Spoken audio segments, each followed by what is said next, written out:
Hi, I'm Sheila Bender, and I'm here this morning with two authors who have collaborated on an exciting book in which they have, for a large part, told the story through letters of two characters, Dawn and Lucas. The book, as I said, is told through letters, and the storybook romance of Lucas and Dawn unfolds as a unique love story that began as a simple post on a dating website and evolves into an extraordinary relationship that extends beyond Lucas's death.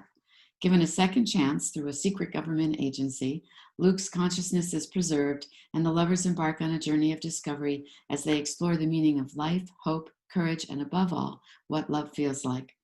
Dave Cunningham, hi Dave, Me?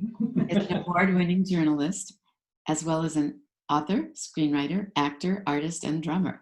He has written, edited, ghostwritten, or contributed to 10 published books. As a journalist, he interviewed 4 U.S. presidents and entertainers, including Aretha Franklin and Frank Sinatra, as well as boxing star Muhammad Ali. He lives in Port Ludlow, Washington. C.K. Tyler loves the written word, and What Love Feels Like is her first novel. She enjoyed a meaningful career as an educator and school counselor.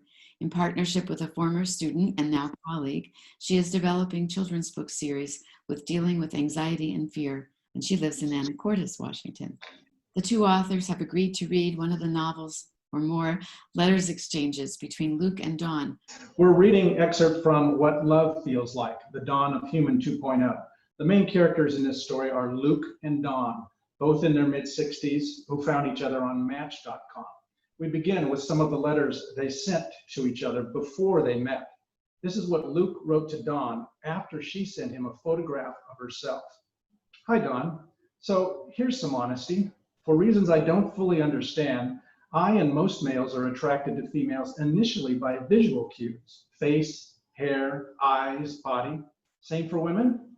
Anyway, you look just like my Aunt Bee, who also was in education. Same hair, same glasses, same facial features, same smarts. So my gut reaction was, oh, I can't date my Aunt Bee. And I'm sure my attraction to moon-faced blondes comes from my first love, a thunderbolt love at first sight in my teen years. I've been trying to replace her ever since. Hi, Luke. Well, I must say, your letter provided me with some thought-provoking questions, not to mention a few smiles. I'm thinking that I've never been compared to an Aunt Bee before, but there is a first for everything. I do believe, however, that you are correct when you say that most people, men and women alike, are attracted to certain visual cues. For you, it's the moon-faced blonde and a desire to recapture that crazy lightning bolt feeling that we've all experienced at one time or another. For me, it might be something entirely different, but we all have those parts of our heart that are touched by our early experiences and desires. So, sweet Luke, here are my thoughts. You owe it to yourself to continue with your journey. And if there happens to be a moon-faced blonde who also has intelligence, loyalty, and honesty that you've met, then you've met your person.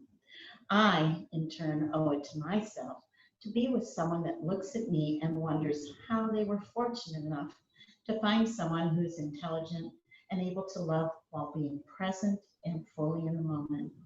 I also think it's quite grand when someone looks into my eyes and I know they like the way I look, just the way I am.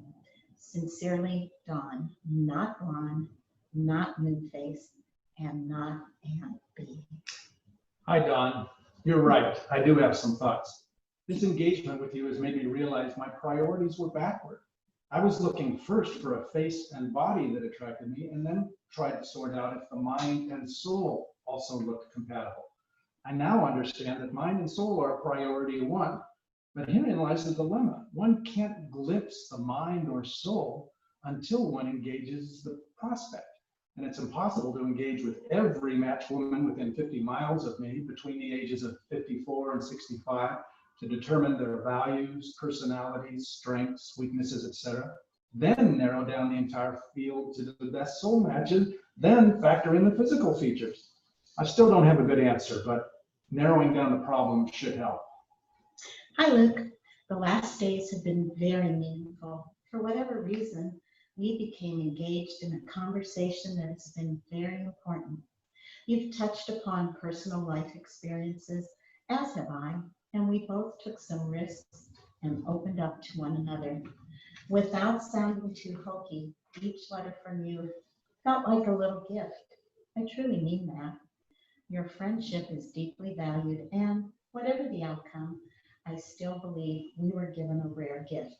Thank you for sharing your time, your words, and your heart with me. Dawn, that was beautiful. And no, I was not saying goodbye at all. I would like to phone you sometime within the next few days. And now we fast forward to the third date of Lucas and Dawn from the book. We were sitting on the couch in her condo. Well, I was sitting. Dawn was lying back, her head sunk deep into a pillow, her bare feet resting in my lap. I gently massaged her toes. We didn't know each other well enough to be this familiar with our touch, but there it was. Auburn hair encircled her pretty face in a disheveled, sexy way, and her brown eyes bore on a mystical look. She fell silent for a time. What are you thinking? I wanted to know. I knew her just well enough to realize this woman carried deep thoughts in her head and a potent combination of pain and joy in her heart. A journalist most of my life, I was paid to ask questions. I've annoyed many famous, infamous, and anonymous individuals over the last 5 decades with intrusive queries. It's what reporters do, whether they're gossip mongers or mainstream media reporters. I was the latter. So when I saw that meaningful spark dance in her eyes and asked, "What are you thinking?" I was prepared for a dodge. I've asked questions that drew insincere answers from presidents, actors, world-class athletes, and at least one murderer. I had long since grown accustomed to hearing lies smilingly spoken to my face. So I was startled when Dawn answered my question. "I'm thinking," she said, "this is what love feels like." Think of that. I know I did. I've thought about it ever since. We were two mature adults in our mid-60s, both grandparents, both with divorces behind us. We'd met through a dating website, and this was just our third date, each an innocent daytime picnic or lunch.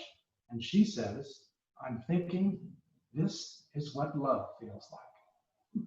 Thank you. Thank you so much. It's very wonderful to hear the book read in the voice of the writers. So I want people to know that right under this video in the article is a very detailed Q&A in which CK and Dave gave their all to let us know what it was like to write this book, where it came from in them, and what collaboration was like, and a little bit about publishing. So again, thank you for that, and goodbye for now. Thank you, Sheila. Thank you, Sheila. Appreciate it. Bye-bye.